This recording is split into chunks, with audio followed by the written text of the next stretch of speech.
Welcome to Power Women of the Trades podcast. This show is all about breaking barriers and changing the game. Our guests will feature some of today's most successful female entrepreneurs and other advocates of our industry as well. Because if there's one thing we know for sure, female-led entrepreneurship drives change on multiple levels. We want to empower women in the trade industry like you so you can maximize your potential, stay balanced, achieve long-term success, and claim ownership over your life. Let's get started. Hey y'all, it's Cassie and Leslie with Power Women of the Trades podcast. We are so excited to be here today with Michelle Myers. Leslie and I got a chance to meet her in Phoenix at the Women of HVACR conference. So Michelle is the owner of Pink Collars and Wise Coatings in Loudon, Virginia. Is that what you said? Virginia. So welcome. We're so excited. How are you? Hey, I'm so glad to be here. I can't believe it. I'm rocking the pink glasses in your honor. I'm here to do the thing and get deep and talk and share and serve. I'm so happy to be invited. Thank you. Awesome. One of the things, we were talking about, and when we knew we had to have you on the podcast, was just how profound of a message that we got from you when we were at the Women of HVAC conference. Your presentation was called Finishing Strong. And I know Leslie and I both left just feeling a whole bunch of things. Maybe there were some tears, maybe there were some emotions, but what got you here? What got you into, feeling like speaking and sharing? We all have a story, but how did you become Pink Collars and professional speaking and all of the things that you're doing? All the things. Well, in 2009, the origin story of me being a business owner is the emotional and terrible crash of my personal life and of the economic business world in 2009, 2010. I had a daughter at the very same time, so I was a new parent. I was going through a divorce and a custody dispute, and I lost my job all at the same time in the Washington, D.C. area. I worked as an architectural designer, and so I built big buildings for very fancy people in Washington, D.C., and there wasn't any money left. And so I had made kind of a mess of my life, and my sister, who lived in Colorado, said, "Hey, come on out. Let's press the restart button. Let's get some refresh. You're not going to find any work there."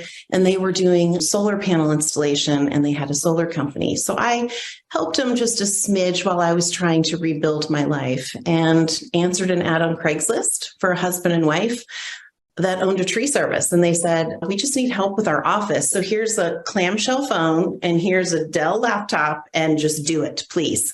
And so I just started pretending and being them on the phone and helping their customers. And it was totally different than what I had done. Like I said, I was a designer, so I was used to building big stuff and selecting materials. And it was completely a 180 from what I had ever known. But it really resonated with me because I was able to stay home with my daughter. So fast forward, my life got patched back together. I came back to the Washington, D.C. area.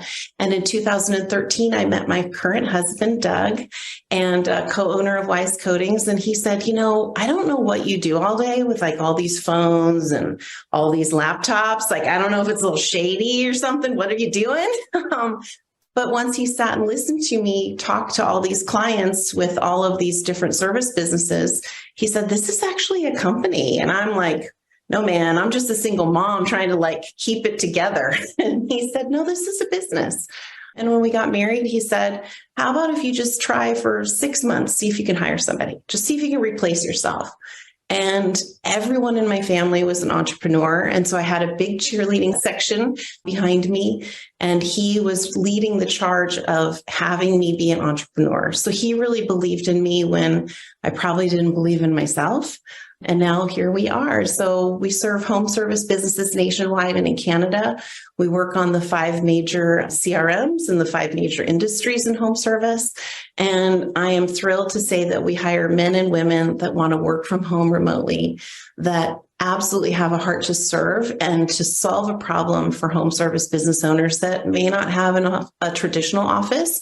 They may work out of a shop or a building that isn't super conducive to the office. And so we provide that in a really safe environment, their home. And it's pretty cool. That's what I do. I love it. That's so cool. And every business needs that. It really doesn't matter what size you are. Sometimes you just need that support. We've all had breakdowns, and we've all had starting over with a call center team or starting in I can't think of anyone who doesn't have a need for that type of business. Well, and I would venture to say the hardest thing probably for the guy trying to get out of the truck, the very first hire, is get someone else to answer your phone. That is your very first step. Get someone else to answer the phone, and then you kind of stair-step your way into working on the business. But that seems to be the very first dividing line that you need to make as you start thinking about the future of really not just owning your job, but creating a business. 100%. So is Wise Coatings, is that a newer with you guys, or you've been doing? It is. It's a new venture with us. We just started last year. Brandon Vaughn is the visionary behind Wise Coatings. He is an incredible leader. And so he's asking for partners all over the country. And we live in Loudoun County, Virginia. It's kind of a cool place to live. And a lot of really influential people live in that area. So the cost of housing is really high. And so it really does lend itself to home service business success. And so he was like, hey, you guys live over there. What do you say? We do this thing. So it's been really fun. My husband has really loved it. He did sales with Pink Collars for a number of years after we retired him from the working and commuting world. And he's thrilled to be able to get in a truck and get his coffee cup and go to the shop and kind of be out in the world a little bit. Like I told him, I was like, man, you got another 10 good years in you, and the Golf Channel is on way too much around this house. So you got to go. So he's going to finish strong too.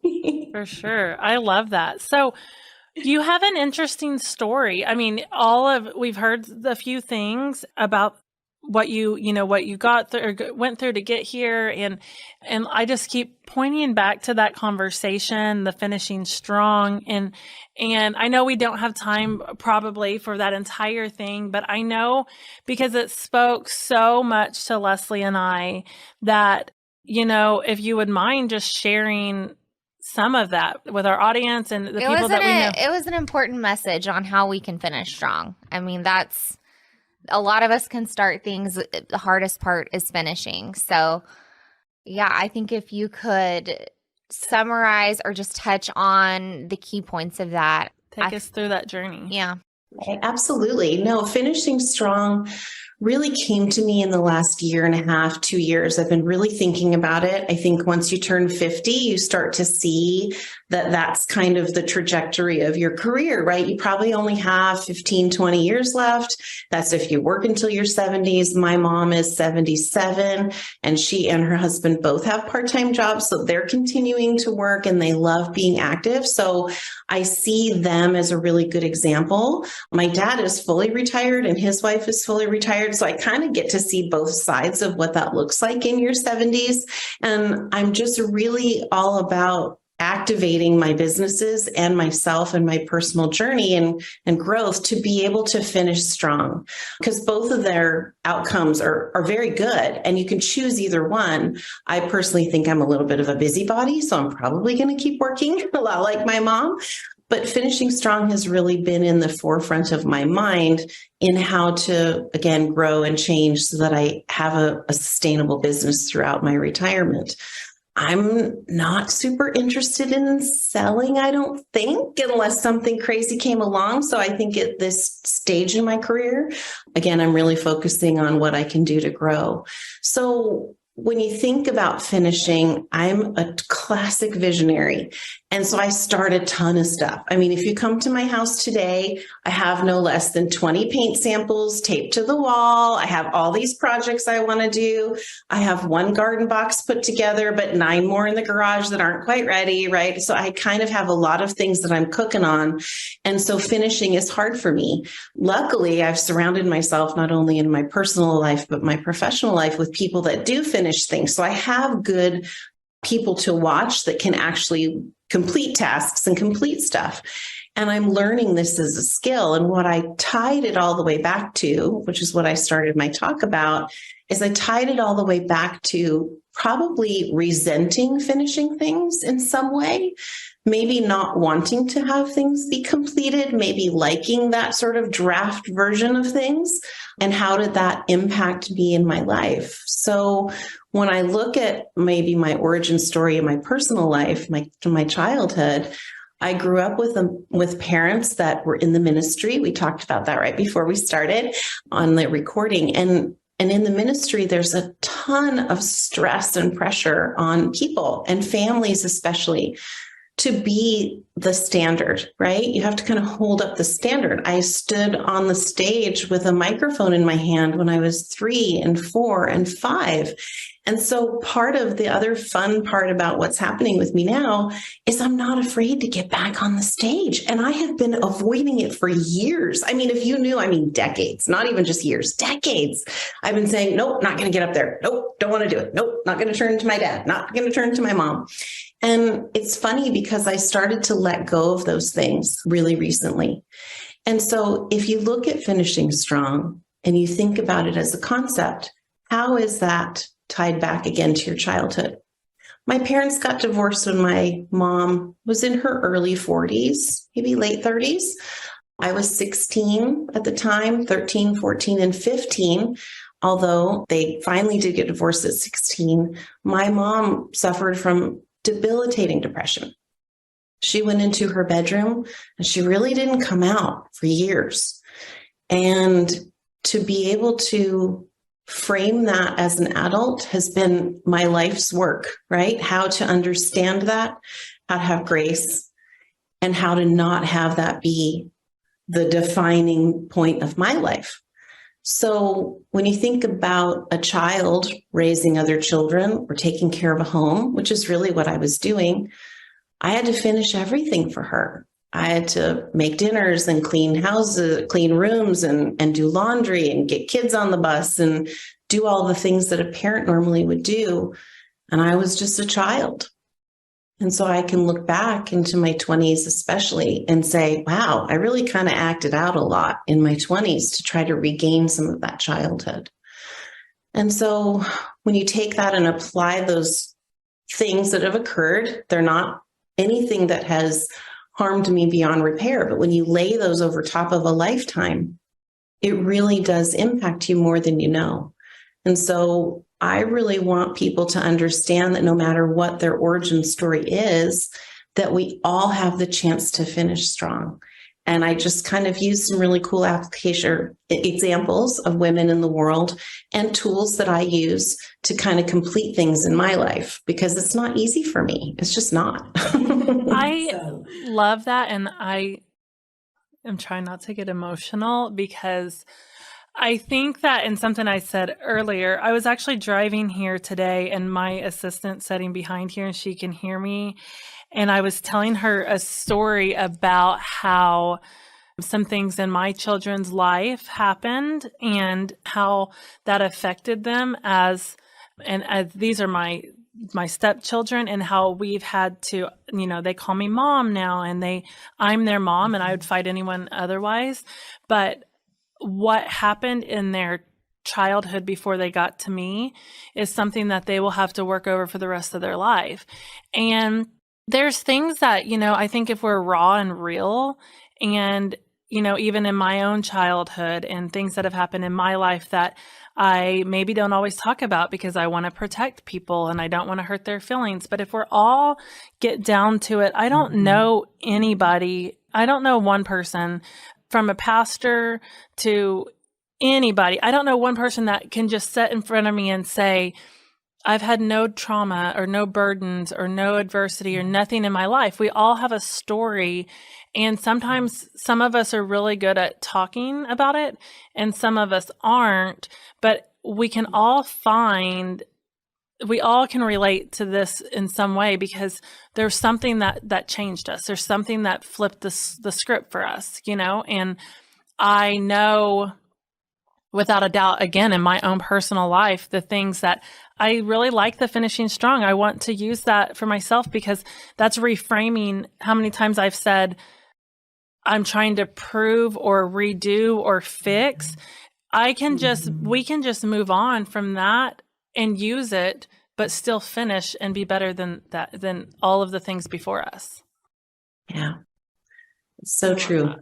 Well, and something that I kind of zoomed in on when you were talking about that is you were talking about being a kid, just you telling your story, is that you're not a bitter individual. I mean, you're kind of a ray of sunshine. So how are you able, and I say that because I'm thinking back when you were speaking at the Women in HVAC event, how were you able to reframe that? Was there something or an event that happened where I always like to say we have to get to the bottom of ourselves, right? We have to hit the bottom of ourselves to say, okay, I don't want to be this person. Was there an event that had happened, or was it just you being so goal oriented that you wanted to get really self-aware of who you were?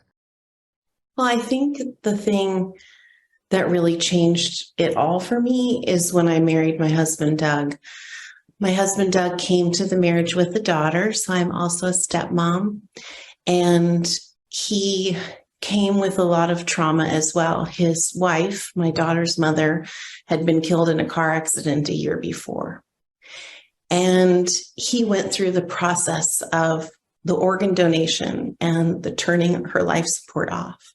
And when I met he and his daughter, I knew that I had the tools.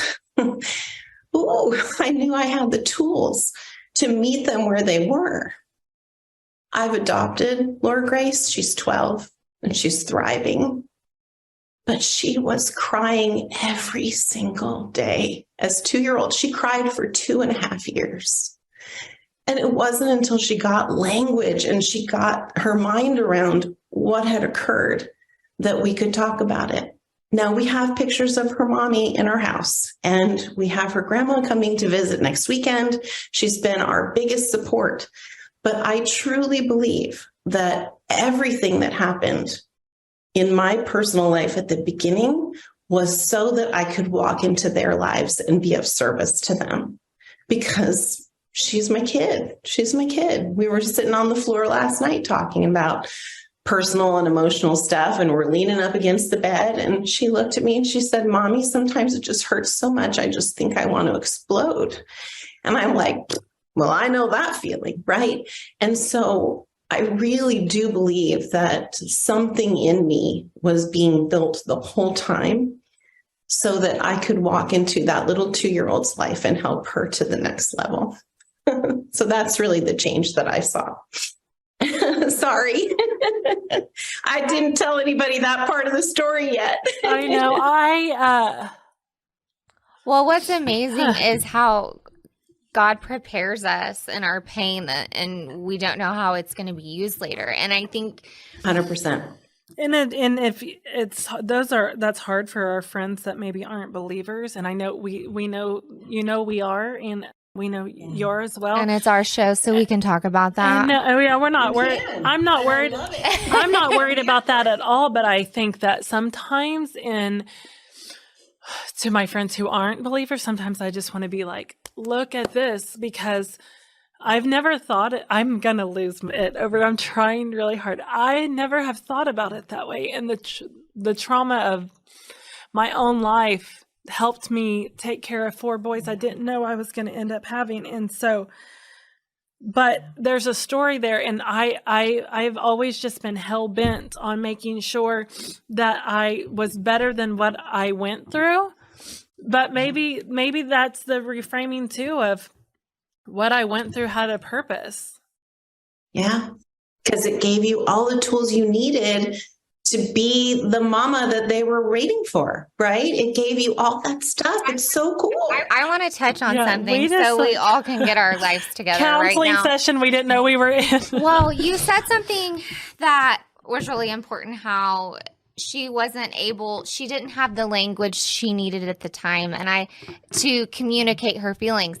And I can say a lot of adults don't even have the language that they need to process their feelings. And that's not a hit, but it's once we can find the language to process what we're dealing with, it really opens up a world in which we can thrive, And Brene Brown talks about a lot of that too, about having language to our feelings and how empowering that is. And this has literally nothing to do with any of the topics that we were probably going to talk about. But I think it's Isn't that great? But it's so it important. Is great. It's important and it is great. And again, that's just like the life of this podcast, where this podcast even came from. We wanted to be able to be raw and real and share from our hearts and share to help, especially for we know men and women are listening, but we know a large part of our audience will be women, and we're the world's worst about showing our vulnerabilities. Sometimes, we're the worst at breaking down and just saying this is it. And there's so much growth when you can break down those walls. And I can tell you, I'm the worst at building walls. Right. I can cut it off and shut it down and move on, and that's no help. Well, a lot of these things we don't know. We don't have the language to know why we thrive in chaos, or we create whole versions of situations in our head. I mean, I do that, right? I've created a whole scenario about someone that didn't respond back to me or looked at me funny, and it's because we go through life with our own filter. Mm-hmm. And try to bring this back to somewhat business. We do that in our businesses. Mm-hmm. These types of, I don't want to say faults. It's not a fault. It's just being human. How this part of us being human affects our business and how we make decisions in our business, mm-hmm. right? What I see it as is it's a coping strategy, right? It's something that we learned to be able to cope. And so what part of the challenge of being a business owner is understanding when it's time to let go of the things that no longer serve you and move into the next thing, right? And that's a really hard transition. In fact, this is exactly what Laura Grace and I were talking about on the floor last night. Both of our knees are bunched up together. The bed is behind us. I'm on the floor. There's tissues between us. We're talking. And I said, you know what, baby? I said, something about it almost feels like growing pains with mommy. Mommy's really trying to grow right now. And she looked at me and she said, you still grow? And I'm like, I know. But on the inside, I said, on the inside, adults still have to grow. And we talked about that. And I think that's another thing that women really need to be able to identify with each other, is that I'm really kind of not super good at everything today. My partner, Megan, said that today in a call. She said, today, I'm just not super good at anything. And being able to be okay with that and not judging ourselves so harshly, because we're our worst critics. We're the worst. And like you said, making up these scenarios in your head is just not necessary. And I had a leadership meeting with my team this year, and the one thing they asked of me this year, hey, slow down, have a little more patience. Whoa, that's hard to hear. That's hard to hear from your people. But it's true. Slow down, have a little more patience, right? Am I running too fast? Am I pushing too hard? What's the impact, right? And I think, we really have to do a lot of work internally to meet everyone's needs. But unless we put the oxygen mask on ourselves, we're not going to be okay. So those are a lot of things that are kind of rolling around in my head this week. Well, and some of us, of course, not me, but those that deal with perfectionism is a coping skill, because we're trying to validate a part of ourselves. And then we just vomit that on all of those around us. I mean, there's definitely benefits to being results driven and task oriented, but for the people around us, we can be a total nightmare. Mm-hmm. Yeah. It's a lot. It's a lot. Before we started recording, you had talked about perfectionism, and I wanted to share with you something something that I just started this week, and it was based on a sermon that Pastor Craig Rochelle did. gosh, I can't remember if it was the book. I am always listening to like 5 books, reading 5 books, listening to a lot of sermons. So now I can't remember if it was his Winning the War on Your Mind. But what I did, it's called, you create a God box, right? And your God box, anything you're worried about, you write that on a piece of paper and you put that in there. And when you have prayed about it and put it in there, you let it go. And if you continue to think about it because you're not trusting God, then you have to walk over out of that box and take it out. And so we've had, it is big and it's so simple, but I think for people that don't know how to implement things or struggle with implementation and action on something like that, it has been so helpful to me because I've done that 3 times this week. We had a crisis at work yesterday, something, sometimes things at work, you get a thick skin and you're like, ugh, it sucks, but I can move on. Yeah. Anytime it has to deal with other humans or losing a good human that you love to someone else, those types of things like trigger rejection. So it hits you at your wound. Oh, yeah. So I had to write that down and put it in my box. And it was a small physical thing I could do. But it was, if I'm going to talk about I trust God, then I got to act like I'm trusting God with this, right? And so I'm going to put this in this box. And I don't want to walk over to that box and go, well, I don't trust you with this anymore. So I'm going to take it back out. And it has helped me. It's something so simple. And it's really what I love about him because people will say all these amazing things that you can agree with, but then they give you a small task like that you can physically do. And all of a sudden there's a connection. But it's just helped me. And I think it's going back to what you were saying about perfectionism because it is, I struggle with that. It's your team, my team. I don't even know what they would want to say. They give me a lot of grace, but my husband does tell me, slow down. Yeah. Slow down, right?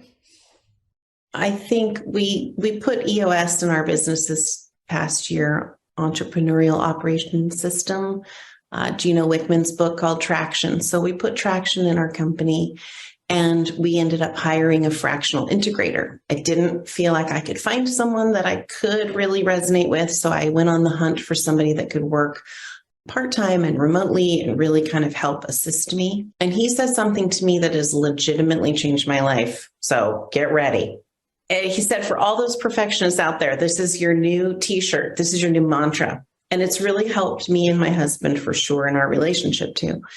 You can tell somebody what to do, or you can tell them how to do it, but you don't get to tell them both. Because if you tell them both, you leave nothing in it for them. So what to do or how to do it, but not both.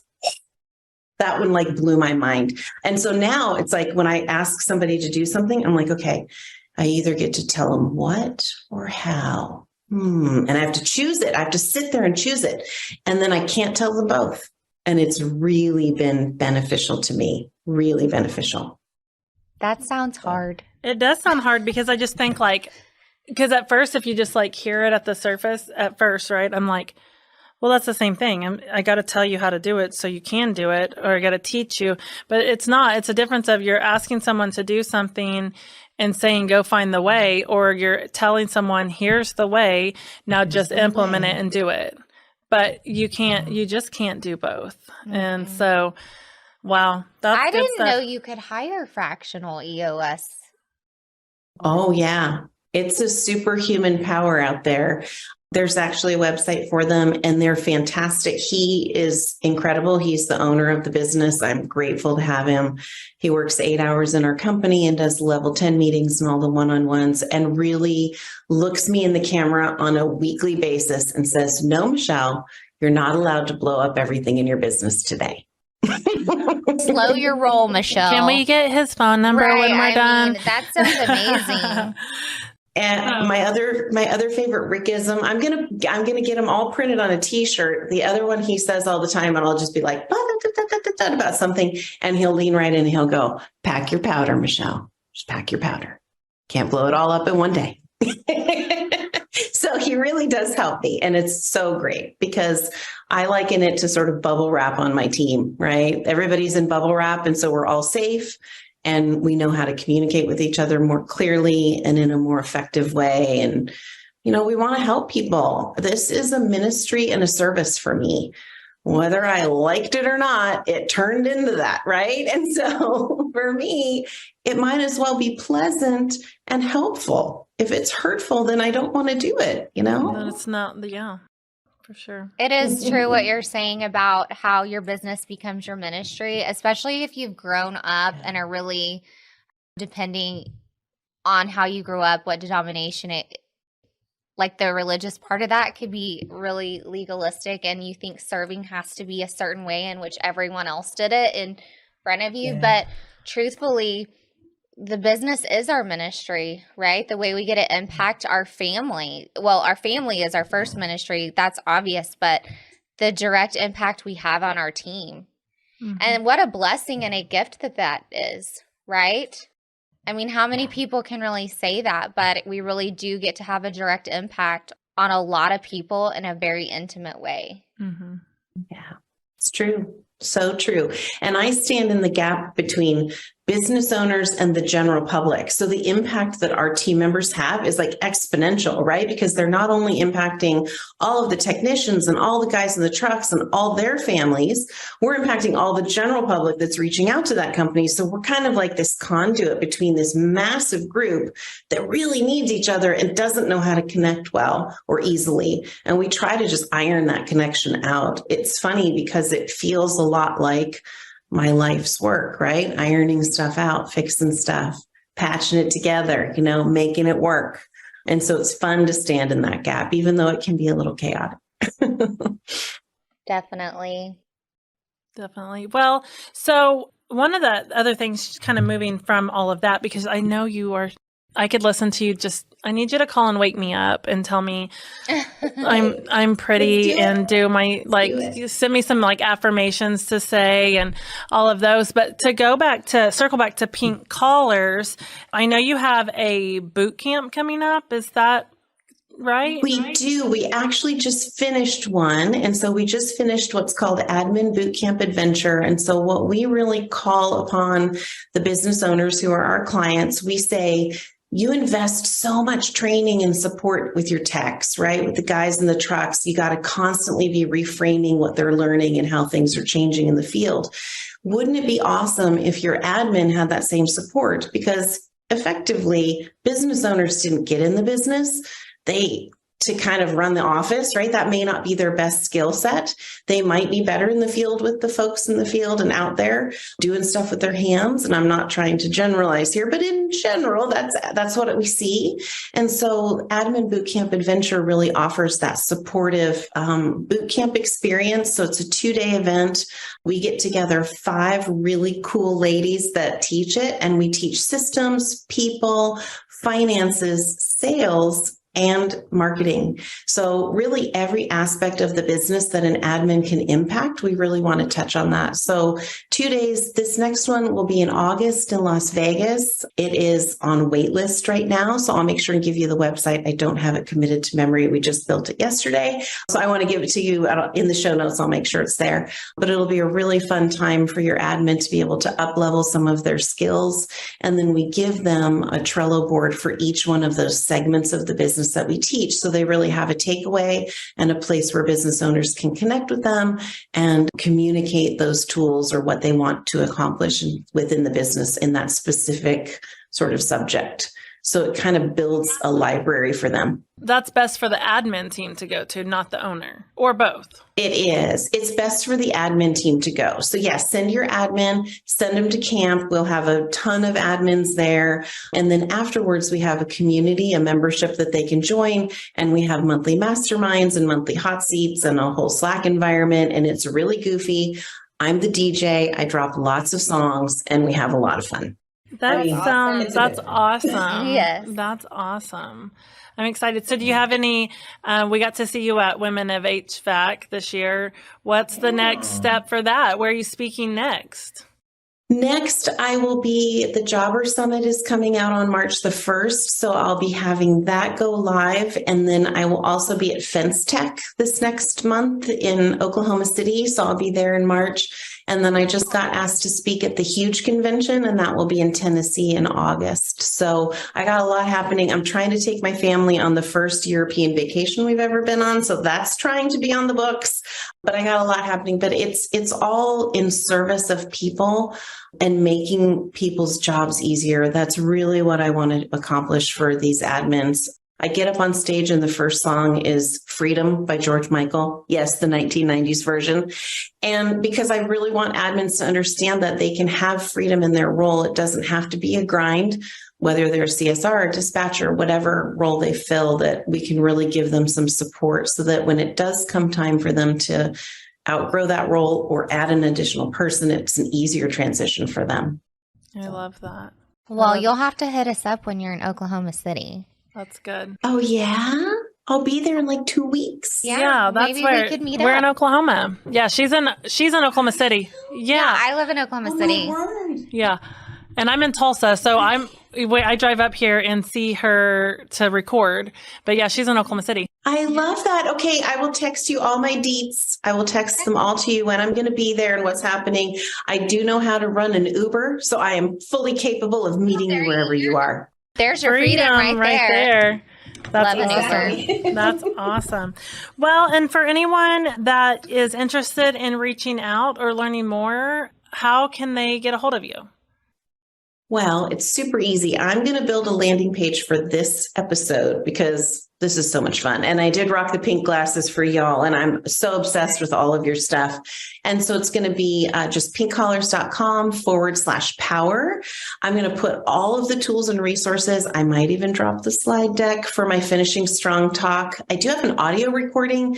We didn't video record it though, so that was a miss, but I want to make sure to give the audio and the slide deck, and I'll drop that in this landing page for everybody listening, and that'll help you be able to get a hold of my team if you need anything, but you can also just visit the site and get the resources that we talked about when we were all together in Phoenix. I love that. I love that you're willing to share that. And if anyone listening, take the time and just listen to it and go through the slides. And all the resources. There were some really cool takeaways with links and apps that you could use, kind of some brain training techniques that you could implement and take action on. Yeah, for sure. Well, thank you so much for being with us today.